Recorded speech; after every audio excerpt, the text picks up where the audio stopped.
ऐतिहासिक पल है कि जब माननीय मुख्यमंत्री जी सहकारिता के कार्यक्रम को प्रथम बार आप सभी को संबोधित करेंगे, आपकी प्रणाम करेंगे। आप मुख्यमंत्री जी के साथ में माननीय सहकारिता मंत्री जी भी मंच पर पधार रहे हैं। सभी मंच पर मैं आदरणीय एसीएस सर से अनुरोध करूंगी कि वो भी मंच पर पधारने का कष्ट करें। आदरणीय प्रमुख सचिव मत्स्य पालन श्री डीबी आहूजा सर से भी अनुरोध है कि मंच पर पधारें। प्रमुख सचिव पशुपालन एवं डेयरी विभाग आदरणीय श्री उमाकांत उमराव सर, प्रबंध संचालक मार्केट श्री आलोक सिंह सर, आयुक्त सहकारिता एवं पंजीयक श्री मनोज पुष्प सर, नाबार्ड क्षेत्रीय कार्यालय से पधारी सी सरस्वती मैम से भी अनुरोध है कि वो मंच पर भी पधारें। आज का ये अंतर्राष्ट्रीय सहकारिता दिवस वर्ष 2025 का राज्य स्तरीय कार्यक्रम में आप सभी का स्वागत है। सभी विभागीय अधिकारी, सभी बैंक से पधारे और हमारे सहकारी समितियों के साथी एवं अन्य साथीगण, अंतर्राष्ट्रीय सहकारिता वर्ष के इस शुभारंभ में आप सभी का बहुत बहुत स्वागत है। जो गतिविधियां सहकारिता को समृद्ध करने के लिए, उसके विस्तारीकरण के लिए, युवा एवं महिला जो पार्टिसिपेशन है उसको बढ़ाने के लिए जो एक्टिविटीज चॉक आउट की गई हैं, उसको रखते हुए ये कैलेंडर तैयार किया गया है, जिसमें आप माहवार अपनी जो प्राथमिकता है, जिस प्राथमिकता से हमको कार्य करना है, वो इसमें समाहित है। तो ये इस तरह का हमारा पहला प्रयास है कि अंतर्राष्ट्रीय सहकारिता वर्ष में जो हमारी प्राथमिकताएं हैं, उन प्राथमिकताओं पे हम माह के रूप में कार्य करेंगे और उनके फलस्वरूप जो सहकारिता है और समाज है उसको एक पॉजिटिव डायरेक्शन में आगे बढ़ा पाएंगे।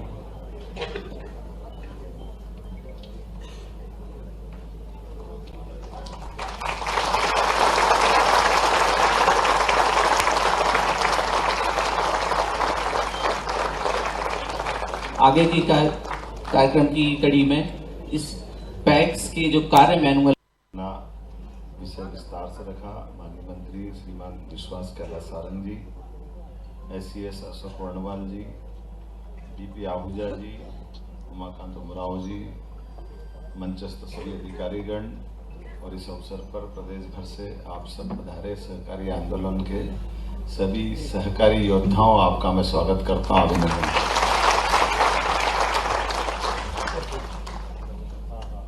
मैं सहकारिता की इस मूल भावना को समझने के साथ अतीत के साथ उसके संबंध जोड़ने का प्रयास कर रहा था। मैं तालमेल मिला रहा था कि ये सहकारिता के लिए मूल, अगर सहकारिता का आंदोलन चालू हुआ कहाँ से हुआ है?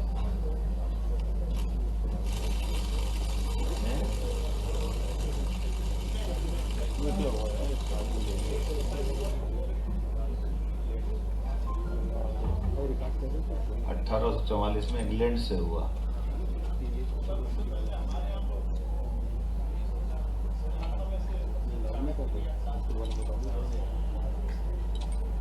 क्या है?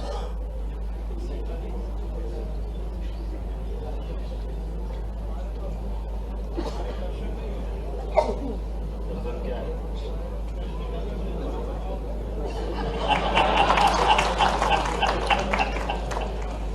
कृष्ण के पास दर्शन भी और सुदर्शन भी। ये वास्तव में हमारे लिए दोनों तरह से बात करने का समय है। मैं इसलिए इसकी दोबारा बात कर रहा हूं कि ये जैसे बताया गया कि इंग्लैंड से चालू हुआ, 1840 के आसपास चालू हुआ, रजिस्ट्रेशन अंग्रेजों के समय हुआ, लेकिन ये भी हम नहीं भूलें कि 1840 के पहले अंग्रेज कहाँ आ गए थे? कहाँ गए थे? कहाँ रूल करना चाह रहे थे वो? भारत में। तो भारत में जब रूल करने आए तो बहुत सारी चीजें उन्होंने भारत से सीखी, समझी, देखी, जानी। और जो आपने कहा उमराव ने, मैं उससे भी सहमत हूं। आप कभी इसको इस रूप में भी देखना कि भारत के बाहर जितने देश हैं, भारत से कभी किसी का झगड़ा क्यों नहीं हुआ? भारत ने कभी किसी पे कब्जा क्यों करने नहीं गए? भारत ने आक्रमण झेले, लेकिन भारत अपनी सीमा विस्तार में दूसरे देशों को अपने साथ समाहित करने क्यों नहीं गया? एक मन में प्रश्न आएगा, आपको उसका उत्तर ढूंढोगे तो मिलेगा कि हमारे बड़े बड़े राजा, स्वनाम धन्य बड़े बड़े सम्राट, कोई किसी से कम नहीं, बल्कि और आगे बढ़ करके अश्वमेध यज्ञ की परंपरा भी किसके यहाँ थी? अश्वमेध की परंपरा भी हमारे यहाँ है, लेकिन अश्वमेध का घोड़ा घूमकर आने के बाद भी हमने किसी भी देश की ऑटोनॉमी को खत्म नहीं किया, उसका स्वावलंबन जिंदा रखा, उसको उस भाव से लिया जिसके लिए हम अपने छोटे से छोटे कार्यक्रम में हर बार इस चीज को उल्लेखित करते हैं। सच्चे अर्थों में अगर कहा जाए तो ये यूनाइटेड नेशन का अगर कोई पूरा पालन करने वाला कोई देश है तो सच्चे अर्थों में भारत है। भारत का पालन कर लो अपने आप, भारत की संस्कृति, भारत की जीवनचर्या, भारत की दिनचर्या, भारतीय गांव की स्वावलंबन पद्धति, उस सब में आ जाएगा। इसीलिए हम कदम कदम पे क्या क्या कहते दिखते हैं, सर्वे भवन्तु सुखिनः, सर्वे सन्तु निरामया। इसका मतलब ये सहकार का तो अर्थ है, इसके अलावा कहाँ है जो सबके सुख की कामना करे, सबके लिए अपना कोई भी लाभ का आप वेक्स बनाते हो, समिति बना देना है क्या? आप लाभ में सबको सहकारी के मतलब सबको सहकार देना चाहते हो ना, सबको जोड़ना चाहते हो। और ये एक नहीं, ऐसी कई सारी बातें, बहुजन हिताय बहुजन सुखाय, ये जो बात कहते हो वो भी क्या है? यही तो है वसुदैव कुटुंबकम। ये क्या है? यही तो है जो हम अपने छोटे से छोटे गांव में और उस गांव की छोटी इकाई को भी वेद वाक्य की दृष्टि से अगर कहोगे तो इसमें हम बहुत और बड़ी बात करते, जो देशों की सीमा से उठ करके, विश्व के सभी देशों की सीमा से उठ करके प्रकृति के साथ जोड़ने की बात कहते। जत पिंडे तत् ब्रह्मांड है, जैसा पिंड है वही ब्रह्मांड है, ये वहां तक जोड़ के बात करते हैं। लेकिन वो अभी थोड़ी बाहर ज्यादा हो जाएगी, वापस हम सहकारिता में आते हैं। तो सहकारिता में आकर बात कर रहे हैं तो ये बात बिल्कुल सही कि सहकारिता की बात कर रहे हैं तो सहकारिता के आयाम कितने हैं? सहकारिता के आयाम में कोई कैसे छूट सकता? सबको समाना पड़ेगा, सब कुछ सबके साथ आना पड़ेगा। इसीलिए हम उसको उस तरह से भी देखते हैं कि जैसे हमने अभी अपनी कल्पना की है नए माननीय यशस्वी प्रधानमंत्री का, पहले तो अभिनंदन करो श्रीमान नरेंद्र मोदी जी का, उनके नेतृत्व सहकारिता का जितना बड़ा महत्व है, उतने बड़े महत्व को समझते हुए एक तरह से ये जो बहुउद्देशीय सहकारी समिति की कल्पना की गई, ये उसके मूल में वही है, बहुजन हिताय बहुजन सुखाय, वसुदैव कुटुंबकम के छोटे भाव को सर्वे भवन्तु सुखिनः सर्वे सन्तु निरामया, ये सबके लिए कल्याण की कल्पना है। और इसीलिए इसमें सरकार के सबसे समझदार, ताकतवर और इसकी महत्ता समझ करके माननीय गृह मंत्री जी को काम दिया। ये हमारे लिए, माननीय मोदी जी के लिए और माननीय अमित शाह जी के इतना बड़ा काम, जिसके आधार पर हमको इसको नीचे तक कहां तक उतारना है। और इसीलिए हमारी सरकार ने भी लगातार उस पर ध्यान देते हुए, जब हम अपने वर्तमान के मध्य प्रदेश की बात करते हैं यशस्वी प्रधानमंत्री के नेतृत्व में, तो हम तो भाग्यशाली कि हमको अपने यशस्वी प्रधानमंत्री के नेतृत्व में, अदरवाइज सहकारिता के अंदर की दुनिया खग ही जाने, खग की भाषा भगवान ही बचाए। मैं तो परमात्मा की दया से वर्षों से सहकारिता से जुड़ा भी रहा, लेकिन दूर भी रहा। अच्छे खासे आदमी की 12 बजाना तो सहकारिता समिति में भेज करके उस पर जांच बिठा दो।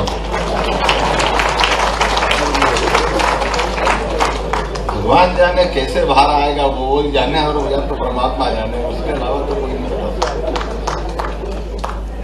और किसी को निकालना है तो ये मायावी भगवान के अलावा कोई जानते तो सहकारिता के अधिकारी जानते कैसे निकालना है। ये वाकई परमात्मा की लीला थी। लेकिन इस लीलालय में से अब ये जो नई भावना लाए, ये सच्चे अर्थों में सर्व चीजों का सरलीकृत करते थे, इसलिए मैनुअल का लोकार्पण किया। मैं बधाई देना चाहूंगा, जोरदार अभिनंदन करो। इस बुक को पढ़ोगे, इसमें सारी बातें मिल जाएगी। अदरवाइज तो आधे तो छिपा के रखते, कौन कौन से परिपत्र निकल कर पता ही नहीं चलेंगे। जब आप फंसोगे तो निकल के आएगा कि हाँ ये नहीं गया था। मैं भी उस चीज का भुगत भोगी, मेरा अनुभव सुनाता हूँ भैया। मैं अपने 90 बाणों के बाद थोड़ा सा एक किस्सा सुनाता हूँ। 90 बाणों की बात होगी। उज्जैन में मुझे लगा कि एक सहकारी समिति बनाना चाहिए और सहकारी समिति बना करके लोगों को मकान देना चाहिए, और मकान सस्ते बना दो तो सब ले लेंगे, उसमें क्या गलत है। अब हमने अपने स्तर पे सारी पंचायती करने के बाद वो प्रस्ताव बना उनके कंप्लीट करके लेकर के आए। उस समय वल्लभ भवन में वो प्रस्ताव पहुंचा और पहले तो नीचे से ही बोलते रहे लोग कि भाई ये आपकी हाउसिंग सोसाइटी रजिस्ट्रेशन बंद है। सोसाइटी रजिस्ट्रेशन क्यों बंद है भाई? सोसाइटी अगर हाउसिंग बन रही है तो सोसाइटी को लेनी ये बंद है। हमने कहा ठीक है चलो बंद है तो देखते हैं, चल तुम तो बढ़ाओ। बढ़ाते बढ़ाते मेरे को रोज वो 2 कागज नए पकड़ा देते, मैं जमा करता, फिर वापस जमा कर देता, फिर रोज नए कागज पकड़ा देते। फिर 1 दिन हो जाए, 2 दिन हो जाए, मैं 8-15 दिन करते करते मैं भी चीज करके उनके सारे कागज की पूर्ति करके दे दो। धीरे धीरे नीचे वाला परेशान हो जाता, फिर वो ऊपर भेज देता, फिर वो ऊपर वाला चालू करता, फिर 1-2 कागज इसमें कम बताता, फिर रातों रात मेहनत करके फिर उसको पकड़ा देता, फिर उसके बाद वापस कह देता कि नहीं इसमें 2 कागज फिर कम है। मैं कहता तुम देख लो भैया अच्छे से इसमें क्या बचा है। वो कहता हाँ नहीं देख ले आप ये दे दो, इसके बाद कुछ नहीं रहेगा। वो दे दिया और फिर दूसरे दिन नए कागज पकड़ा देता, मुझे तो पढ़ने ही नहीं पड़ा। ये करते करते मैं भोपाल तक आ गया। भोपाल में जब मैं आया, भोपाल में वल्लभ भवन में सर शारदा करके कोई अधिकारी थे, कोई थे शारदा, भगवान जाने शारदा थे, और वो वहां तक मैं पहुंच गया अपने प्रस्ताव लेते लेते। और उसके बाद भी वही हाल, जब उनने इतने सारे नीचे से पापड़ बिलवा लिए, फिर हमने प्रस्ताव लिया बहुत अच्छा है कुछ नहीं। मैंने कहा देख लो साहब इसमें कोई कागज कमी हो तो, बोला नहीं सब बढ़िया बढ़िया। और दूसरे दिन फिर 4 चिट्ठी पकड़ा दी कि ये 3-4 बिंदु फिर कम पड़ गए। फिर मैंने कहा चलो कोई बात नहीं, सारे पूर्ति करने के बाद फिर उनको ला के देख लो साहब अब इसमें कुछ तो जरूरत नहीं है। बोले नहीं अब कुछ नहीं जरूरत है। देखता फिर घर नहीं पहुंचा, उसके बाद फिर एक चिट्ठी आ गई, बोले फिर इसमें कमी है।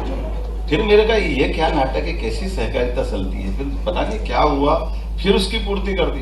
ये करते करते भी 6-8 महीने लग गए, मैं परेशान हो गया। हमारे संगठन मंत्री थे माननीय शालिग्राम जी तोमर, में उस समय विद्यार्थी परिषद कार्यकर्ता।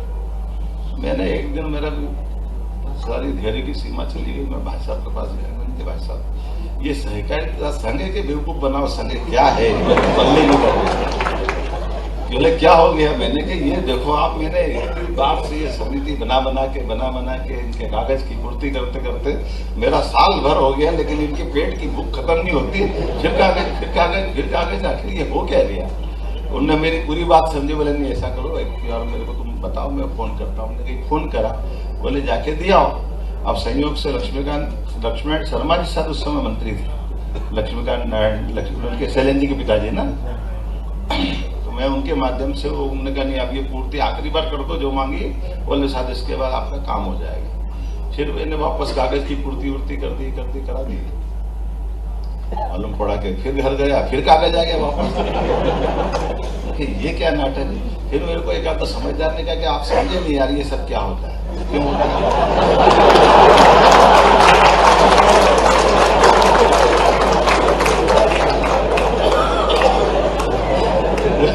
मेरे को समझा तो क्या होता है। बोले बात आप थोड़ा गौर करो तो समझ में आ जाएगी। मैंने कहा इसमें गौर क्या करूं, वो कागज देते मैं पूर्ति करता, कागज देते पूर्ति करता। बोले भाई बात इतनी है कि तुम कागज की पूर्ति करोगे, सामने वाले भी समझ रहे हैं, लेकिन वो तुमको सहकारिता में आना नहीं देना चाहते। तुम समझ ही नहीं रहो, तुम अपने लगाए चले जाओ। उनकी अपनी सल्तनत कोई और है, उनकी दुनिया कोई और है, वो आपको आने नहीं देना चाहते। हमने कहा एक्ट के हिसाब से भी क्यों नहीं आने देना चाहते। बोले यही तो कलाकारी है, तुम क्या समझोगे सहकारी, यही तो महत्व है। जिसको आने देना उसको आने देना, जिसको नहीं आने देना उसके लिए कागज तैयार है, और करते रहो जीवन भर, यही चलता रहेगा। मेरे तो समझ में ही नहीं, मेरे को थोड़ा गुस्सा आया उस समय। थोड़ा मैं अपने कॉलेज जीवन से चुनाव जीत जात के आया था, लंबे समय तक राजनीतिक क्षेत्र में स्टूडेंट पॉलिटिक्स में था। तो मैंने कहा मैं जरा देखता हूँ कौन क्या करेगा अब इस पे। और संयोग से मैं फिर वापस माननीय शालिग्राम जी के पास गया और उनने मेरी बात फिर सुनी हो चुकी। वो खुद भी एक बार मेरे साथ बैठकर सारी पूर्ति कराने की उनकी घटना उनको मालूम थी। संयोग ऐसा था कि उन्होंने लक्ष्मीकांत शर्मा जी को कहा कि आप कहाँ हो, तो उन्होंने कि मैं मंत्रालय हूँ। बोले मैं आ रहा हूँ। मेरे को स्कूटर पर बिठा के ले गए, वो खुद गए उनके ऑफिस में और उन्होंने कड़क करके बात करी कि ये क्या नाटक है भाई, तुम्हारे यहाँ कैसे विभाग चलता है और फिर क्या कैसी स्थिति है। आपसे खुद से मिल के गए थे, ये इतनी बार कागज दे दिए 150 बार, और इसके बाद फिर कागज बाकी। आपने कहा था कुछ नहीं होगा, ऐसे कैसे होगा? मैं नहीं जानता ये क्या हो रहा है। ये जब बात पूरी हुई, लक्ष्मीकांत जी ने अपने वहां से ही टेलीफोन पे किसी को आदेश दिया, मालूम पड़ा शाम तक पंजीयन का रजिस्ट्रेशन आ गया मेरे पास। तो मेरे समझ में आ कि ये है सहकारिता। अब जो भी है, लेकिन ये मैंने इसलिए सुनाया कि वो अपनी उस तरह की दौर है। आज बदलते दौर में यशस्वी प्रधानमंत्री के नेतृत्व में सब कुछ पारदर्शी। जोरदार तालियां बजाएं इस बात पे।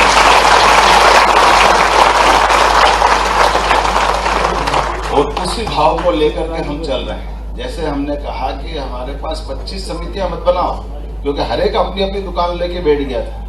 कोई सहकारी समिति आवास संघ के माध्यम हाउसिंग सोसाइटी उसी को करेंगे, कोई क्रेडिट सोसाइटी उनकी करेंगे, कोई और किसी और सब्जेक्ट की सोसाइटी बनेगी। अब ये मल्टीपर्पज है, अब सबके लिए जोड़ करके बात कर रहे हैं, सारी पंचायती और सारे अच्छे लोगों ने हाथ खड़े करे, पढ़े लिखे।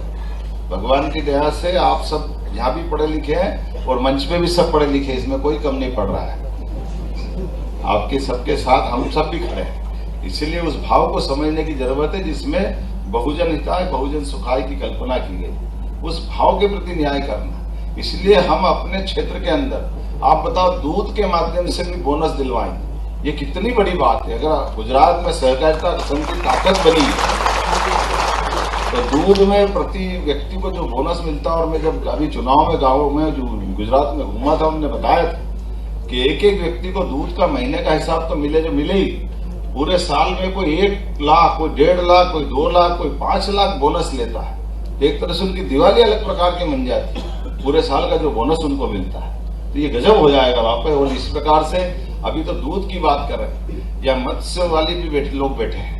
हमारा बहुत बड़ा पानी का और इसके आधार पर मछली उत्पादन का भी बहुत बड़ा क्षेत्र आ रहा है, तो उसको भी हम जोड़ रहे हैं। और ये जो औद्योगिकरण की बात कर रहे हैं, मैं मंत्री जी को बधाई देना चाहूंगा, विश्वास भाई के लिए भी जोरदार अभिनंदन करो, जिनके माध्यम जब हम औद्योगिकरण की बात कर रहे हैं, तो औद्योगिकरण में केवल व्यक्ति ही क्यों आना चाहिए, उसमें भी सहकारी समिति आना चाहिए। उसमें हमारे माध्यम से क्यों काम नहीं होना चाहिए? सभी प्रकार के रोजगार को लेकर के हमारे अपने कोऑपरेटिव डिपार्टमेंट की भी भूमिका होना चाहिए। और मुझे इस बात की प्रसन्नता है, आप सबके माध्यम से निश्चित रूप से नए दौर की नई कहानी लिखी जाएगी। मेरी अपनी ओर से एक बार फिर राज्य भर के पधारे सभी सहकारिता सम्मेलन में सभी माननीय सदस्यों का मैं स्वागत करता हूं, अभिनंदन करता हूं, और उम्मीद करता हूं कि ये जो हमने आज अपना मनोभाव व्यक्त किया है, इस मनोभावना के आधार पर निश्चित रूप से सहकारिता का हमारा ये आंदोलन आने वाले 4 साल के बाद एक नए मुकाम तक पहुंचेगा, और देश के अंदर सबसे अच्छी सहकारी संघ की छतरी कहीं बनेगी तो हमारे राज्य के अंदर बनेगी, मैं ये उम्मीद करता हूँ।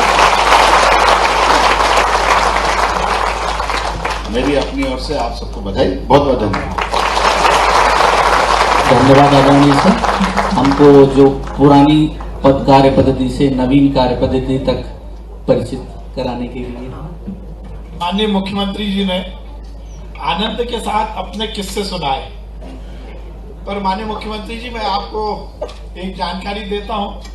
अभी 3 दिन पहले जो विधानसभा में हमने एक्ट में परिवर्तन किया है, उसमें ईज ऑफ डूइंग बिजनेस जो पहले नहीं था, जिसके कारण आपको उज्जैन से भोपाल तक आना पड़ा, उसमें हमने विशेष प्रावधान किया। और अब कोऑपरेटिव सोसाइटी का रजिस्ट्रेशन जो पहले 90 दिन में था और 90 दिन में नहीं भी करके उसको वो ऊपर के अधिकारी को भेज के जो आपने बताया टाला जाता, अब हमने ये सुनिश्चित किया इस एक्ट में कि वो 90 दिन का समय हमने केवल 30 दिन कर दिया, और 30 दिन में उस अधिकारी को वो करना ही पड़ेगा। 15 दिन के अंदर उसको डीम्ड सर्टिफिकेट देना ही पड़ेगा। तो अब यदि आपको रजिस्ट्रेशन कराना हो तो आपको कोई दिक्कत नहीं होगी। बहुत बहुत आभार। सरकार सर ने जैसा बताया कि सहकारिता किस तरह से सामाजिक सशक्तिकरण का एक माध्यम हो सकती है। हमारी जो दूध सोसाइटी को सर ने सम्मानित किया है, वो भी 10 लाख का बोनस प्रतिवर्ष देती है। आगामी कड़ी में मैं आदरणीय ACS सर और जो हमारे प्रशासक भी हैं एवं MD apex bank Manoj Gupta sir से अनुरोध करूंगा कि माननीय मुख्यमंत्री जी को प्रतीक चिन्ह भेंट करने का कष्ट करेंगे। आदरणीय ACS sir and MD sir माननीय मुख्यमंत्री जी को प्रतीक चिन्ह भेंट कर रहे हैं।